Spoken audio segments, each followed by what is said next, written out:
Hello and welcome. I'm Shelby Magid, Deputy Director of the Atlantic Council's Eurasia Center. Thank you for joining us for our event today titled The Myth of the Failed Counteroffensive and Accommodating an Aggressive Kremlin. We've got some of our top experts here to discuss the latest war in Ukraine, and I'll say this is our first event of 2024 and there are many more to come, so please pay attention to our work and the important events happening in Ukraine. Now I'll introduce our panelists. We're joined by General Philip Breedlove, former Supreme Allied Commander Europe. And I will note he's facing some serious weather issues in his part of the US, so if he drops, do not take it personally. Thank you, sir, for joining us. We've got Luke Coffey, Senior Fellow at the Hudson Institute, Ambassador John Herbst, the Senior Director of the Eurasia Center at the Atlantic Council and a former US Ambassador to Ukraine, and Dr. Hannah Shelest, Director of Security Programs at Foreign Policy Council, Ukrainian Prism, and Editor-in-Chief at UA Ukraine Analytica. Thank you all for joining us. We're going to start with some questions to our panelists and then move to audience questions. So if you have a question at any time, you can visit askac.org and I can pitch your questions to our panel. Again, that is askac.org to submit your questions. General Breedlove, thank you for braving the conditions. I'm going to start with you. There's a common narrative that Ukraine's counteroffensive has failed, even though Ukraine has liberated several hundred square kilometers of territory, almost driven the Russian Black Sea fleet from Crimea, and open up the Western Black Sea to shipping in and out of Odessa. What is the military situation now, and how do you view this common narrative? Well, thanks for having me, and I hope that our communications hold on. So I think that good storytellers and certainly fighter pilots would tell you that for a story to carry, it only has to be about 10% true. And so I think narrative. Most who use it, I believe, are seeking some sort of political or policy objective and use that term in order to try to cast a very negative pall over what has happened across this winter. I think you mentioned some things that are very important to understand. I do not believe that failed is the right descriptor. I think that the counteroffensive, certainly in the land element, has slowed down, but that does not mean that the fighting has slowed down, especially in the vicinity of Avdiivka and other places. The Russians have lost large, impactful numbers of soldiers as they have thrown themselves at the Ukrainians. So even though the Ukrainian large land movements did not materialize, Ukraine made progress on the ground, crossing the river to the left bank, etc., etc. Additionally, as you mentioned, the counteroffensive in the Black Sea has been very successful, changing the way the Russian Black Sea ports itself and causing lots of problems. For instance, it appears to be very true that the only place the Russians can load certain kinds of missiles on their warships isn't Sevastopol. And yet Sevastopol is not a safe port for Russia at this time.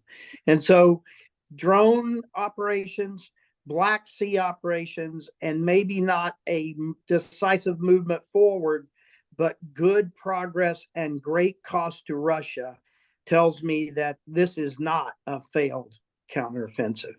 I believe that Ukraine is set for the next phase of fighting, minus a strong show of support from America and others as we continue to sort of muddle the picture of where the next round of support comes from. So we need to sort that out domestically so that Ukraine can do what it needs to do in Ukraine. Thank you. Thank you very much. And I'd like to amplify that last point. Dr. Shelest, I'll turn to you. 2024 in Ukraine began with the largest wave of Russian air attacks on Ukrainian soil since the beginning of the full-scale invasion. Do these attacks demonstrate that Russia is changing tactics? And if so, what impact is this having on Ukraine's war effort? Thank you for these questions. And definitely we can start with the negative response. Russia is not changing. They are exactly repeating the tactics that they undertaken, or rather say they are repeating the strategy. The tactic is something small. You're throwing first the missiles, then the drones, or you're throwing first drones, then missiles. That is the tactics. Here they're adaptive, they're also learning, they're improving, they are not the idiots. They understand, they're checking what are the loopholes in our air defense. But in terms of the strategy, everything been absolutely expected. First, they accumulated resources because they're not able to produce the same amount. So there are certain pauses, but if the pause is too long, you know exactly that it will be the big shoot. Then they are targeting civilian and critical infrastructure, exactly what's been happening the last week. Then they are targeting when it is really cold weather. So as we had very warm December, there were no sense for them to target a lot of the critical infrastructure. They started it now when we started to have snow and cold weather. And they are doing it during the holidays period. If you follow these 2 years, exactly as soon as you have the big religious holiday or national holiday or anything else, you would have, because Russians think that armed forces are relaxed, people are relaxed, so why not to take this chance? And that's exactly what's happened. The attack against Ukraine in the New Year night started just 10 minutes before the midnight. That being expected, the discussions could be just, it would be at midnight or at 5 o'clock in the morning when everybody would decide that the attack is probably would not happen. And also the attacks are predominantly in the night as well, the tactics that we're experiencing all these 2 years, especially with the drones, because it is more difficult to intercept drones during the night. Exhausting psychologically and physically Ukrainian infrastructure and people. That's the tactics and the strategy that's been unchangeable. And that's why now you can discuss like why it is this city or that city. But I would not say that there are strategic changes in their thinking and their way of acting against Ukraine. It's more of the reshuffling or adopting or checking the different methods. But absolutely the same. As soon as it works, why to change? That's probably the main slogan of all Russian campaigns. If something worked, they never changing it. They just continue and intensify. Thank you very much, Ambassador Herbst. As well as, and as a result of retaking over 50% of the land Moscow conquered in the first half of 2022 and driving the Black Sea Fleet to the east, Ukraine has been able to stop Putin's effort to establish effective political control over the country. While Ukraine has done all the fighting, US and Western support has been critical to this success. What is the impact of Congress's unwillingness to send aid to Ukraine since October 1st, and what are the prospects for the renewal of US aid?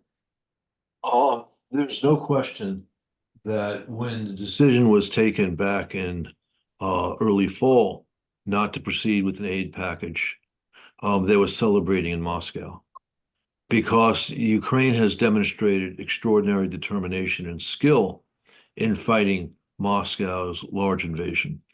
But they do need major support from the West if they're ultimately going to win. And if that aid ceases from the United States, I suspect Europe will try and step in at least partly, but I don't think we can count on that. So it's essential that the United States restore its aid program for Ukraine. Now, point of fact, the good news is, and I don't want to sound Pollyannish, it's really just a small portion of one party in one chamber of the U.S. Congress, meaning in the House, that is pushing to end aid to Ukraine. But it's also true that politics can get complicated, and that small faction has had exceptional influence. And for a variety of reasons, not just relating to that small group, the issue of aid to Ukraine has been tied up now with the difficult situation on the U.S. border, the peculiar situation on the U.S. border with Mexico. So there's general agreement, both in the Republican and Democratic parties now, to reach an overall package that includes aid to Ukraine, aid to Israel, which is also being held up, aid to Taiwan, or more broadly for American security interests in the Western Pacific, and the border. My understanding, and I'm not going to tell you it's complete because these negotiations are being held in secret, is that they are serious. Some progress has been made. And I believe there is an understanding in the Senate where this is taking place by both parties, also in the White House, that they have to get this done. So I am longish term optimistic. In other words, I think there will be a deal. I'm not willing to say it's going to happen this month, although I very much would like it to happen this month. But I think it will happen in the next 2+ months, hopefully sooner. And if it plays out that way, the pause in aid will have been unfortunate, but not devastating. And one additional point, the issue of the border and aid to Ukraine, and for that matter, Israel, should not be linked, but it is. And it should not be linked because even if you believe the border is a serious national security problem, which I do, so is Russia's aggression against Ukraine. And we have to make sure that Russia's aggression against Ukraine fails so that we do not have to defend our Baltic or Polish or Romanian NATO allies when Putin goes beyond Ukraine. Thank you. Thank you very much. Luke, as you are also in Washington and follow these issues closely, I want to give you the opportunity to add on to that. Do you share this longish term optimism? Yeah, well, firstly, Shelby, thanks for moderating and having me on, and thanks to the Atlanta Council for organizing this. I completely agree with John's assessment. We're talking about a small but very vocal group of members of Congress who are using parliamentary procedure and ironically swamp politics. I say ironically because this is the same group of people who criticize the swamp, but they're the ones most engaged with the swamp politics. And they're holding it up. But when I speak to members on the Hill, when I speak to their staff, I find overwhelming support, bipartisan support for Ukraine. So I think when we get a vote, it will pass. So I am cautiously optimistic along with John with that. Okay, well, that's good to hear. Now over to you on some of these narratives circulating. So there have been news articles and op-eds, including in Politico and the New York Times, suggesting that Putin is in fact interested in a ceasefire and that the US is or should be interested in urging Ukraine to negotiate with Russia.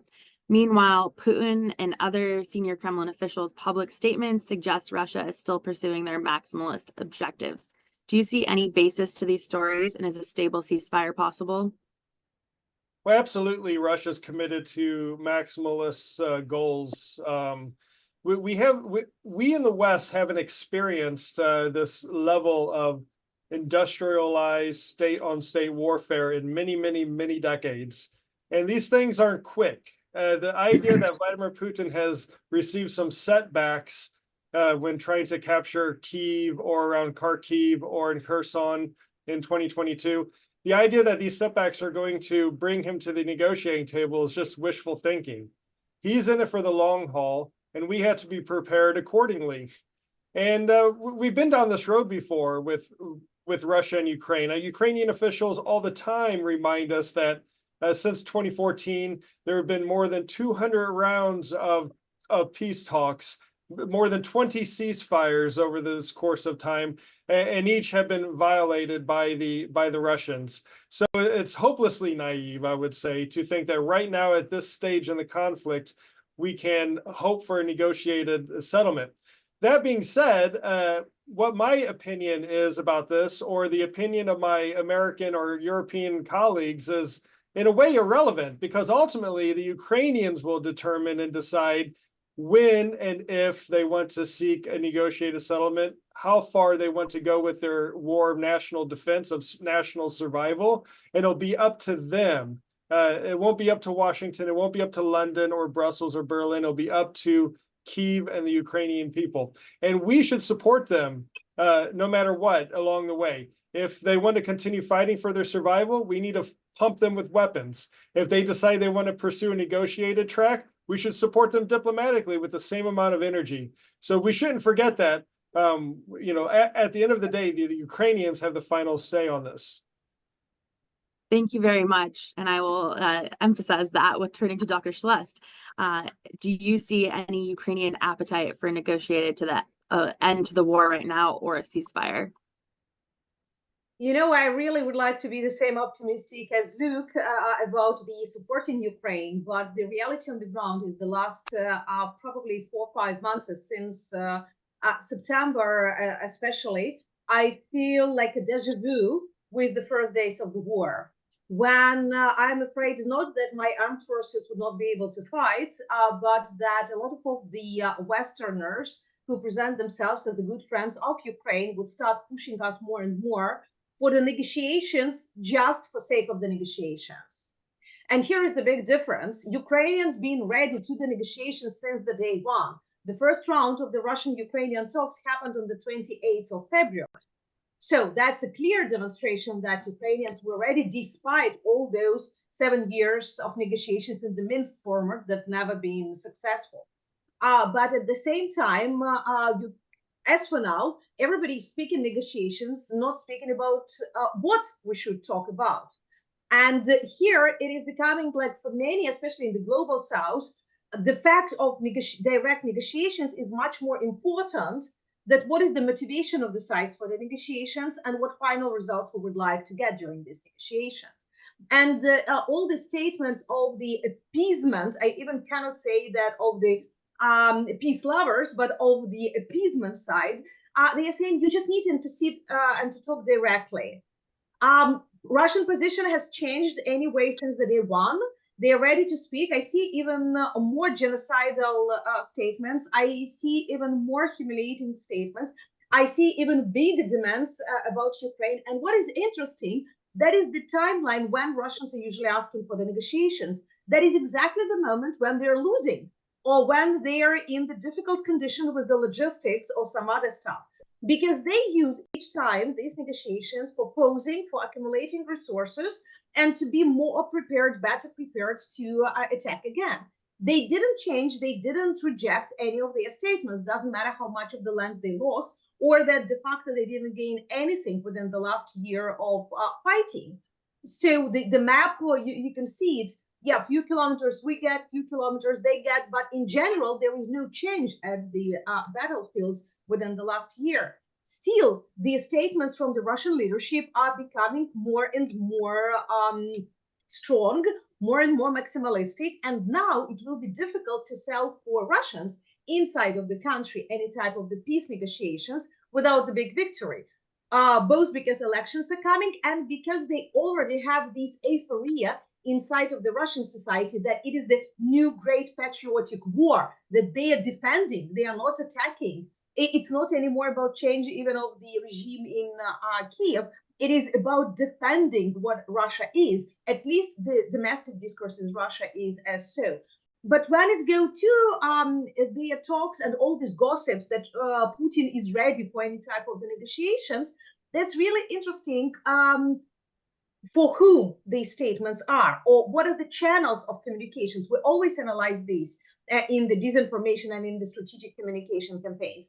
First, they are definitely aimed for the global south, because that is the prime audience of Putin, to demonstrate that he is not an aggressor, he is just fighting against the US and so-called West, that he is very peaceful and he is just securing everybody. And I would say after the tour in Asian countries, he was really successful with this narrative. That's something what is bought by the audience, because they hear and they believe him that he would like these negotiations. So that allows Moscow and the Kremlin still has the contacts with a lot of countries that present themselves as neutral, or in this case, it is more pro-Russia neutrality. And the second is, it is also Western politicians. Let's not forget that Putin gives a lot of the arguments to those who are not supporting providing assistance to Ukraine.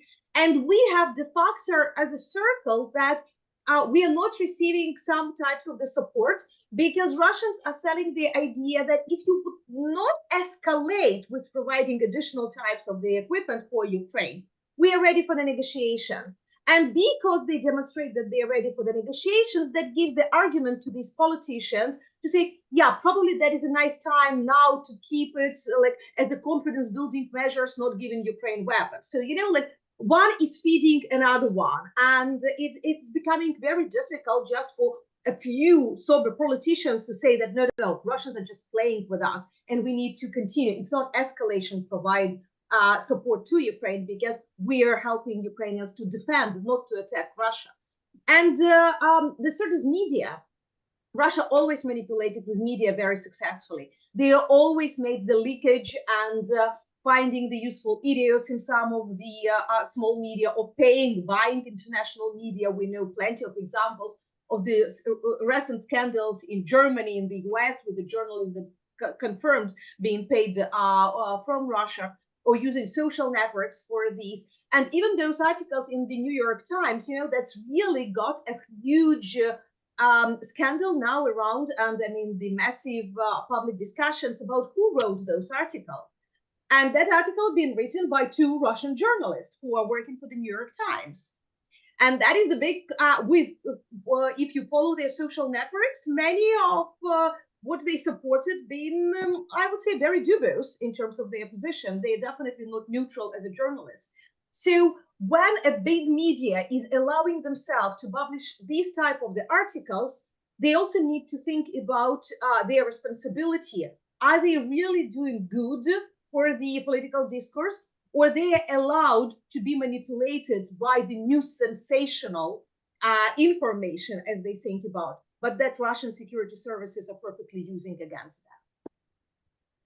That was very interesting and informative. Thank you very much. Ambassador Herbst, I think I saw a little bit of a reaction. Was there anything you wanted to add there?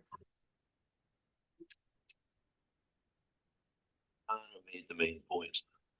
Moscow's demonstrating on the battlefield and in its massive domestic propaganda campaign its true intentions.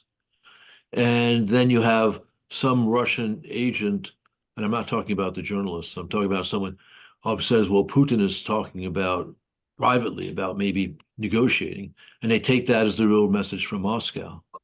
It requires paying no attention to the critical factors, again, of what's happening on the battlefield and the way the Russian government's talking to its own people. This type of wishful thinking is very common in the West. We've seen it for decades, and it's no surprise that we see it now. But it speaks to the naivete of even major publications like the New York Times. Thank you. Dr. Shelest, going to turn back to you. Another consideration for the war's trajectory concerns Russia's ability to replenish its weapons stockpile. Just last week, U.S. intelligence officials determined that Russia received ballistic missiles and launchers from North Korea and is seeking to secure close-range ballistic missiles from Iran. What does this escalated collaboration between Russia and North Korea and Russia and Iran suggest about Russia's military efforts, longevity, and Ukraine's ability to defend itself? That's definitely quite a paradoxical situation happening now when we are talking about the poor North Korea under sanctions that is able to provide 1 million of ammunition to Ukraine, while the whole European Union, with all their budgets, are saying that they are not on time to deliver these 1 million of ammunition that they have promised and took these obligations to Ukraine. And that's really a paradoxical situation that we're experiencing, but that also demonstrates one very important thing. Russia put their economy and their foreign policy for one goal: to win this war and to bring as much weapons as possible. Russia is searching the weapons, all around the globe where they can do it. North Korea is very eager to provide because they have the industry to do it. They just didn't have money for the spare parts, and now Russia can pay in real money for them. And North Korea is absolutely happy with the yuan payments. They don't need dollars or euros for these, so both countries can do these interactions. And we already have the evidence of at least one missile, most probably made by North Korea, that's been shelled a few days ago against Kharkiv. So that is the beginning. And with the Iranian cooperation, like we know it's happening already for a year, and it's just increasing. At the same time, Russia increased the production inside of the country. And we know that their economy is currently oriented to the so-called wartime economy. More than 25 regions of Russia are producing drones. The latest, for example, enterprise that appears under the sanctions is the bread factory. So bread bakery, big bakery that is producing drones. you can understand the level of adjustments of the economy, of the production capacities towards the needs of the Russian armed forces. They still dependent too much on the foreign spare parts. And here the big question is to the efficiency of the sanctions, because there are so many loopholes that allows the Russians to buy at the black and gray market a lot of the spare parts. And the recent research that is available demonstrates that more than 1,000 companies, de facto, their spare parts being identified, many of them from the US, from Switzerland, from other countries around Europe. Many of them even didn't know that their spare parts are there. But that is the loopholes that Russians are using. In Ukraine, we also try to do to intensify the own production. But here the problem is, first of all, that Russia is attacking a lot of the places where they have information that it is the military production facility. Even if it is the gossips that it can be there, it is targeted. And we know that the last 2 weeks, they targeted a lot of places for the uniform production, for example, or for the drones production. So the physical security of these objects is very important. That's why Ukraine is with the dilemma. On the one hand, when you produce it in Ukraine, you have a shorter logistics line. You can do it quicker. You can pay less. That can be more efficient. At the same time, a lot of our military industry needs to move their production to the neighboring countries just for the physical security of these objects. And how to solve it, how to bring investments to the production, because you can have the wonderful ideas, R&D, but you also need money for the intensification of production. That's why we still significantly dependent on our Western partners, and each delay means very dangerous things. Like 2 months ago, Ukraine was able to have a parity with Russia in terms of the daily use of ammunition. The latest data I saw just a few days ago, we again are behind Russians. And we know it from the front lines that the artillery is really lacking the ammunition. But this problem will it will increase, unfortunately, both for Ukraine and for Russia, with the simple reason: resources. For any type of the ammunition that we need powder, gunpowder. And it is already a shortage of the good quality gunpowder at the world market. And I know that a lot of the industries are struggling with these. It is Chinese gunpowder of the bad quality and very problematic to buy sufficient amount. What we use during one day, it is what many countries produce during 1 month. So you can imagine that the demand for the resources and for the spare parts and for everything will be just increasing. And in the long term, that can bring significant difficulties. Thank you very much. General Breedlove, anything you want to add on to that? Well, I'd like to just touch 3 things very, very, very quickly. First, Luke had some real, I think, good words to say.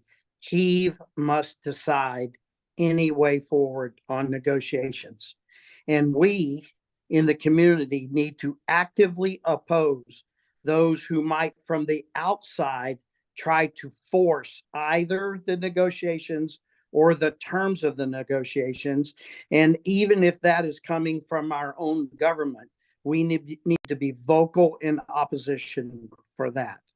Second of all, any negotiations has to leave a viable Ukraine. Negotiations that would mean the commercial end to Ukraine, like Russia still commanding and controlling Crimea and the northern Black Sea. These are conditions that will not foster investment in Ukraine in the future and the recovery that we need. And so a viable Ukraine has to be center to any conversation, even those that Kyiv might lead. And then I like to just touch on Hannah's discussion and the word she used, appeasement. Appeasement did not work in 2008. Appeasement did not work in 2014. And appeasement will not work in 2024 if that's what we want.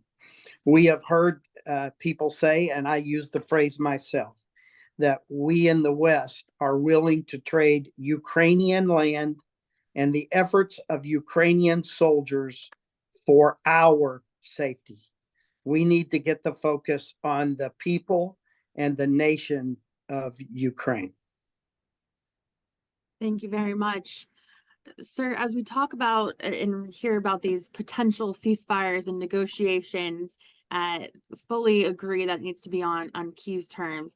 But as we talk about the impact that Crimea and a Russian presence in Crimea would have, can you also highlight what you said, what impact, if there was still a presence in Crimea, that would have for Ukraine? But what about other NATO countries on the Black Sea? Well, many have talked about the importance of Crimea. There are a lot of folks who want to write Crimea off and say that it is now a Russian entity and try to find a negotiation place where we would limit or control or whatever you want to call it, Russian activity on Crimea by the agreement. I think this is foolishness, frankly. We need for the northern Black Sea to be a free and open place of trade.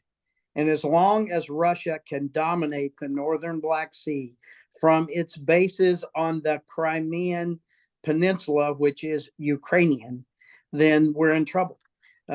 Already, Mariupol is controlled by the Russians. Already, Sevastopol is controlled by the Russians. And when they have exerted themselves from Crimea, they can cause massive disruption to use of Odessa.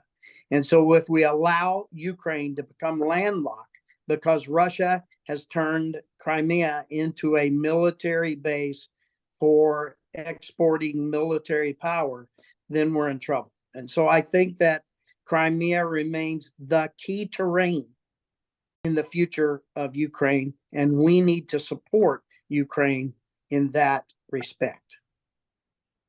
Thank you very much.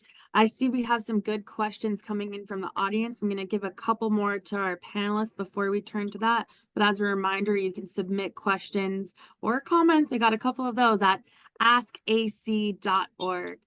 Ambassador Herbst, you touched on this earlier, but can you walk us through the Russian view right now? What impact is the hand-wringing in Washington and the narratives about a stalemate in negotiations having on the Kremlin? And does Russian disinformation play any hand here? There's no doubt, again, that the Kremlin believes if the United States ends support for Ukraine, ultimately this will lead to ending of support for Ukraine from Europe. And it would make it far easier for Moscow to make military gains. And that's why they've been celebrating the cutoff of aid. This is featured very widely in their public information campaigns, both in Russia and abroad. And they follow each step in our political process with glee thus far. But of course, they don't control this. They may have a tertiary influence through their propaganda efforts here. There is a sad phenomenon that at least part of the quasi-isolationist right wing picks up Russian talking points and winds up using them. Lots of false information, for example, about what's going on in Ukraine that originated in Moscow sources are picked up in media here. But again, our decisions will be taken based upon American considerations, some wise, some not so wise. And Moscow ultimately will not play a major role in that. If things turn out the way Luke and I expect, and the aid is resumed sometime in the next month or two, Moscow's difficulties in Ukraine will only grow. I would like to add one thing, though, in coming in behind what Phil had said. It is true that we need to focus on what Ukraine and the Ukrainian people want. It's also true we need to understand that if we do not provide Ukraine the support it needs, we're going to have a larger national security problem. So if we think that by appeasing Putin and quote unquote giving him Ukraine, we solve our Putin problem, we know nothing. And it's an amazing thing that a significant, although not necessarily a majority part of American foreign policy experts fall for this line of thinking. They don't understand what Putin is up to. They don't understand our overwhelming superiority, military, economic, political, if we simply use it. That's true, by the way, not just vis-a-vis Russia, it's also true vis-a-vis China. Thank you very much. Luke, I'm going to take you back to the narrative issue. How has the media narrative evolved around both the failed counteroffensive and stalemate, a term that we're seeing a lot? And what impact has this had on support for Ukraine, especially in Washington? And is there a different story to tell about the state of the war? Yeah, to follow on where John started about sometimes we see Russian Kremlin talking points appearing in U.S. media or being parroted by U.S. officials or commentators. We've also seen, and this is very embarrassing for those involved, very shameful. We see comments made by American officials, certain members of Congress, commentators that are organic to the United States that then end up in the Russian media. And I always tell some of my associates and colleagues around town, if your talking points about Ukraine appear on Russian primetime news, you might want to rethink what your positions are about Ukraine. But the problem with the narrative, Shelby, is that there really isn't a narrative, at least one that's actively being told by the administration, by those on Capitol Hill who support Ukraine. Americans, we instinctively want to be led on foreign policy. As we head into this presidential election year, Americans are going to be voting on inflation, the cost of food, interest rates, jobs, the economy, and I'll throw the border in there as well. These are going to be the main issues that get people to the polls, not foreign policy issues, especially when Americans aren't fighting and dying in a war. So Americans want to be led. The problem is we haven't had this leadership at the top from either party explaining to the American people why Ukraine matters and why it's in our interest to support Ukraine.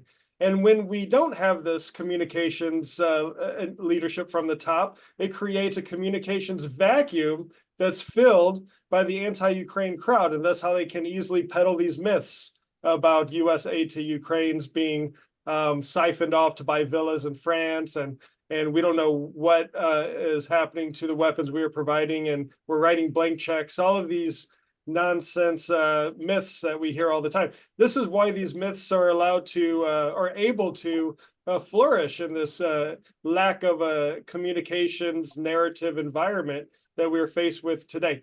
On one point, though, one area where I think the media has not done a good service, and that is highlighting the success of the Battle of the Black Sea, as I call it.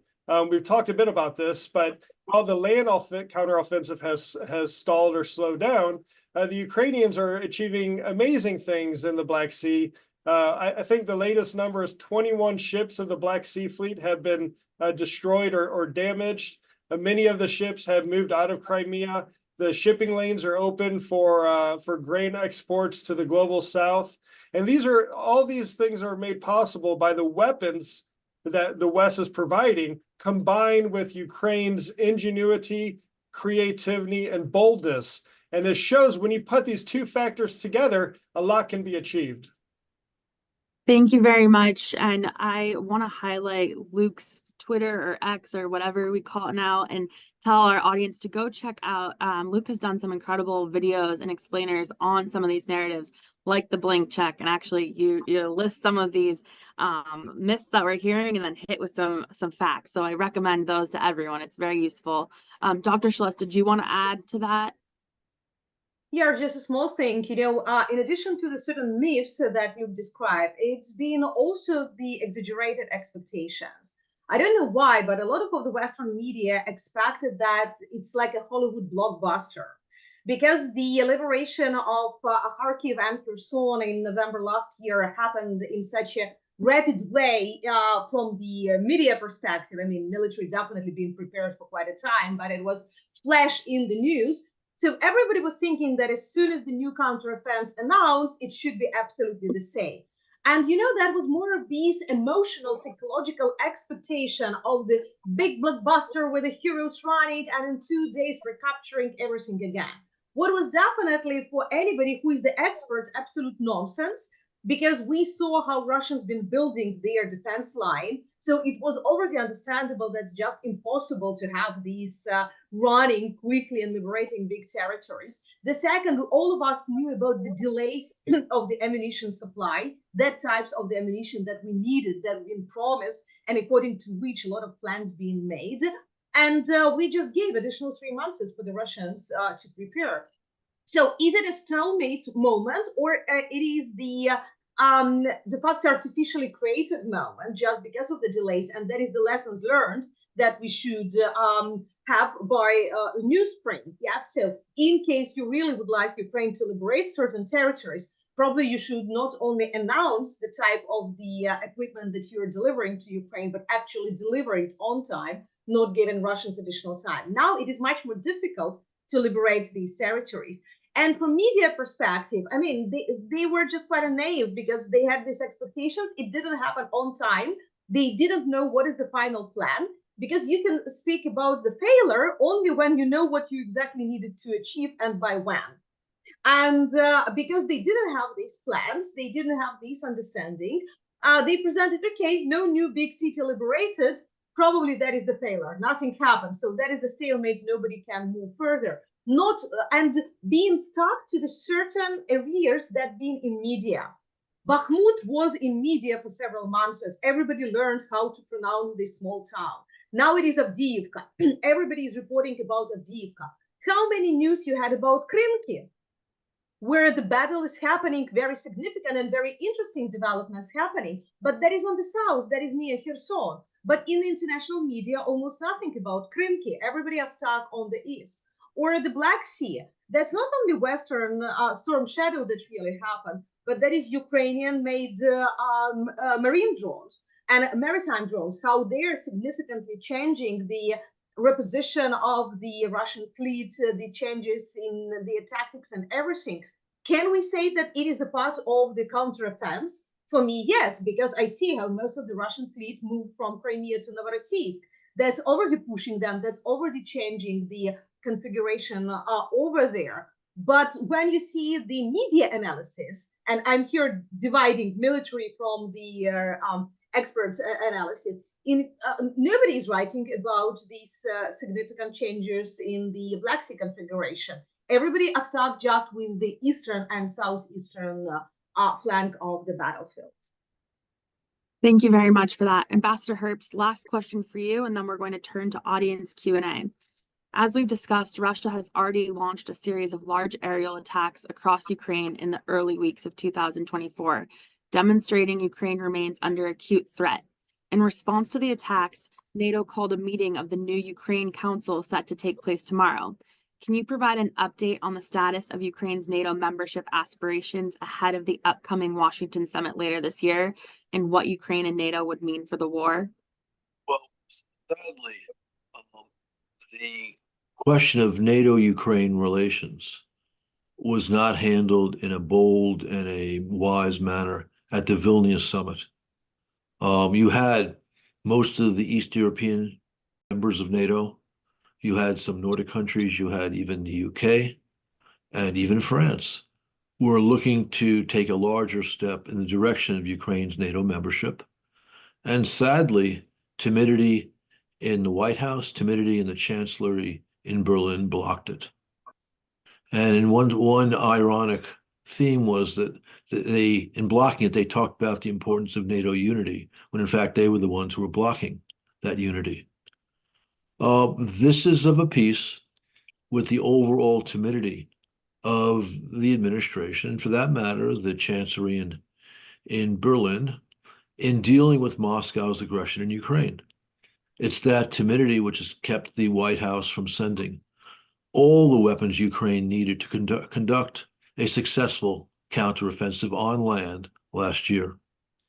I was predicting since February of last year that given the way we were arming Ukraine, all we could expect was modest success on land, which I defined as the liberation of several hundred square kilometers, which is what happened. But if we had sent F-16s in numbers, Abrams tanks in numbers, and especially not just the shorter range ATACMS, which we finally agreed to send in September or October, but the longer range attacks. If we had sent those things in number, say by the spring of last year, Ukraine would have liberated many thousands of square kilometers of territory and probably broken Moscow's land bridge to Crimea. As part of that same overall timid approach, we blocked a clear step towards Ukraine's eventual membership in NATO in Vilnius. Sadly, the administration has doubled down on this approach in the preparations for the Washington summit this coming summer. They have lectured most of the alliance, and especially the East European members, not to do again in the run-up to Washington what they did in the run-up to Vilnius. In other words, to propose steps that Washington and Berlin would not accept. And we'll see what happens. They want to claim that the steps taken in Vilnius were substantial and can be elaborated at the Washington summit. And all that, again, is a part of a timid approach because concern of how Moscow would react. The United States is a superpower. It clearly has overwhelming superiority. I've already mentioned that, as it looks on Kremlin activities in this war. If we were to behave like a superpower and give Ukraine all it needs, we could manage Moscow's bluffs when it comes to escalation. This would also greatly enhance our strategic posture in the Middle East, where we are taking incoming without a suitable response in Syria and in Iraq, also in the Red Sea.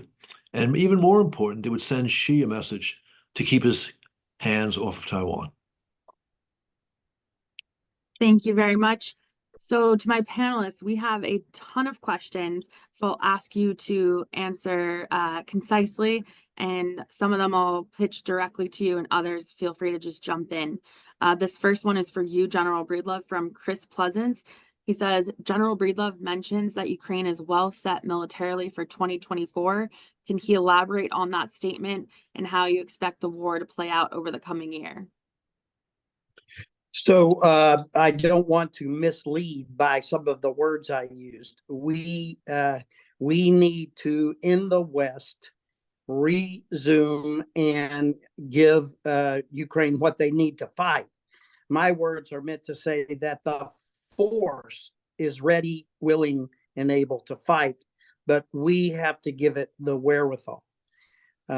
We have not given them what they need to win. In the current stage, we are giving them enough to stay viable on the battlefield. I think, as Ambassador Herbst outlined, we are not at this point academically or policy-wise ready for a defeated Russia. And so we are being, as in his words, timid in our approach to supporting Ukraine. We need to move past that.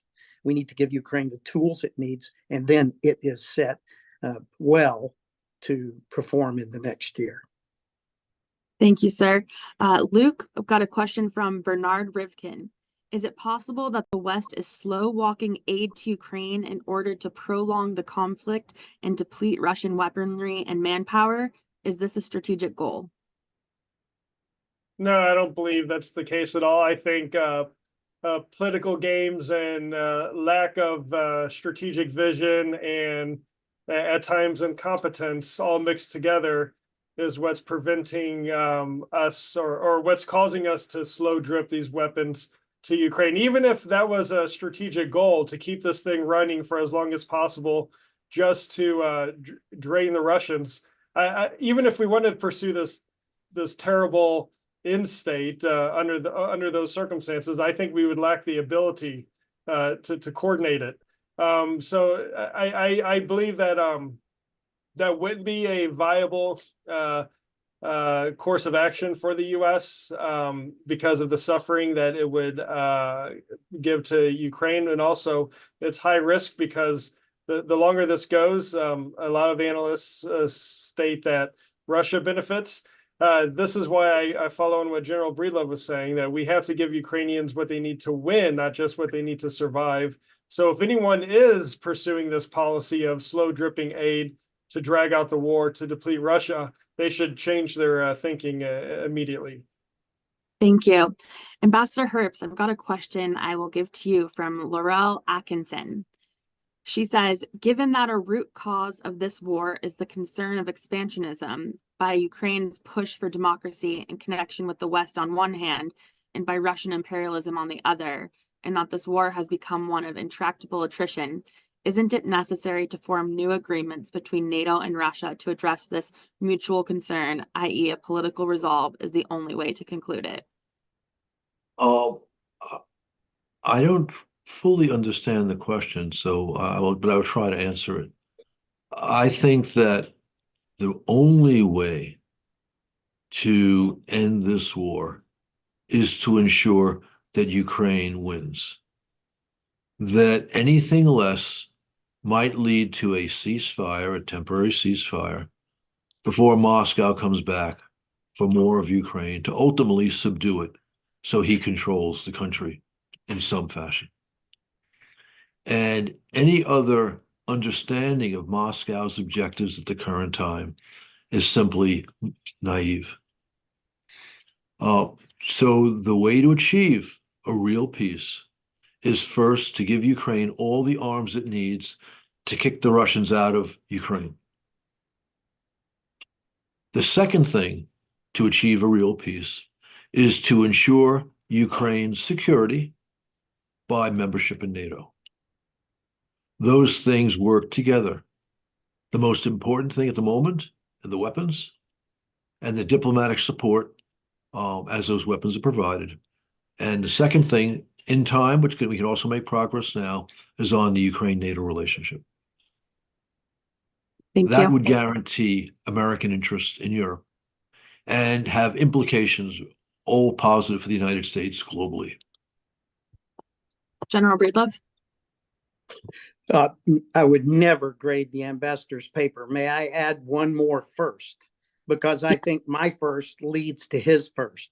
I think the first and most important thing we need for Ukraine is a publicly stated declaratory policy about what our goals for Ukraine are. We use these two incomplete sentences all the time, where we say we're going to be there as long as it takes, or we're going to give them everything they need. To do what? The sentences are incomplete without the to do what. I suggest we should adopt the Ukrainian stated goals in their public polling, etc. And that is, we're there as long as it takes to completely expel Russian forces from Ukraine and return all sovereign Ukrainian lands to Ukraine. If we had a publicly stated declaratory policy, everything else good flows from that. Sorry, John. General Breedlove, I'll kick you this question as well. It goes off of that. This is from Hans Petter Midtun. He said, it's commonly understood that there can be no European security without an independent, sovereign, and complete Ukraine. Support to Ukraine is therefore support to European security, indirectly in line with the Washington Treaty. Why is defense aid to Ukraine presented as support to Ukraine only if European security depends upon it? Now I'll pay homage to my professor. I think Ambassador Herbst outlined this just moments ago very well. If we do not return Ukraine to a whole and viable status in Europe, it's bigger than Ukraine. And oh, by the way, if we listen to Mr. Putin in the two policy documents, he tried to get us to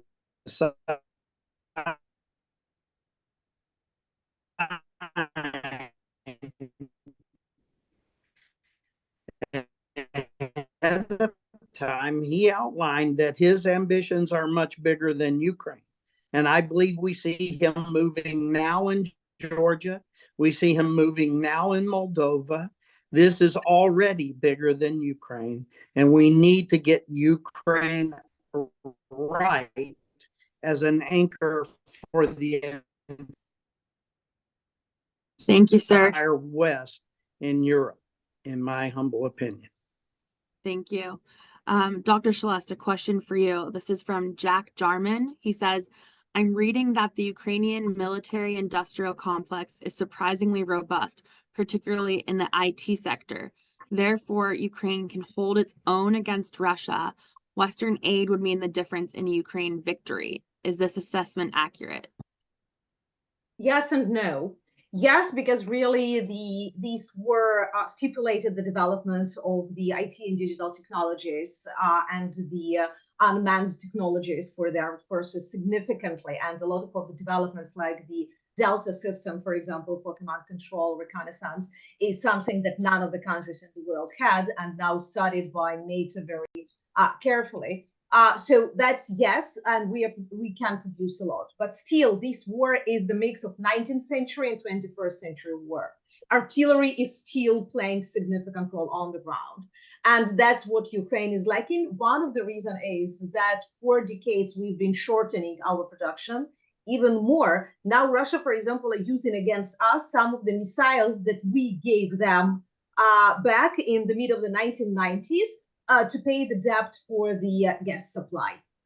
Or those missiles that in 1994 we delivered to Russia as part of the Budapest Memorandum Agreement about denuclearization of Ukraine. So they are using them just without the nuclear warhead, but they're using them against Ukraine. So in this case, we are definitely lacking a very simple ammunition of the proper calibers that we need, as well as the simple rifles or all other stuff, because this production has not been happening in Ukraine. We can be very good with the engines for the strategic missiles. We can be very good with drones or something else. But General Brylov better would say than me that without the artillery and the infantry on the ground, none of the drones will be able to win this war. And that's what you need in tens and hundreds of thousands. So for you just to understand, the daily consumption of the ammunition is approximately now in the lower period, 10,000 from one side per day. So that's the number of ammunition you need. In the worst times, we had up to 40,000 of rounds of ammunition that Russian been shooting against a Ukrainian front line. That's the production that Ukraine is not capable and not able to produce. And you cannot just bring the plant and quickly assemble and to do it. That's the huge capacities that many countries are not able to produce. Thank you. Got a last question. Luke, either you or Ambassador Harris might want to jump in on this one. This is from Mike Michalonka. I'm sorry if I mispronounced that. He says, Russian missiles aimed at Ukraine have repeatedly overflown NATO territory. Why has NATO's response been so anemic? You direct that question to the NATO spokesperson in Brussels. No, look, NATO, it's no secret, the leaders of NATO are being very cautious when it comes to the possibility of this escalating to a war between NATO as an institution and its members and then Russia. Many people wrongly think that Article 5 has some sort of magical trigger or some threshold, and once it's crossed, that means World War III. In reality, Article 5 is a political decision. At the end of the day, anything could be an Article 5 attack if the leaders of the North Atlantic Council vote for it to be an Article 5 attack. So I think one thing NATO should do is certainly take a more proactive step at boosting air defense capabilities along the border areas with Ukraine. And we should also, better yet, give the Ukrainians more air defense capability so they can shoot down these damn missiles and drones before they even get close to NATO territory.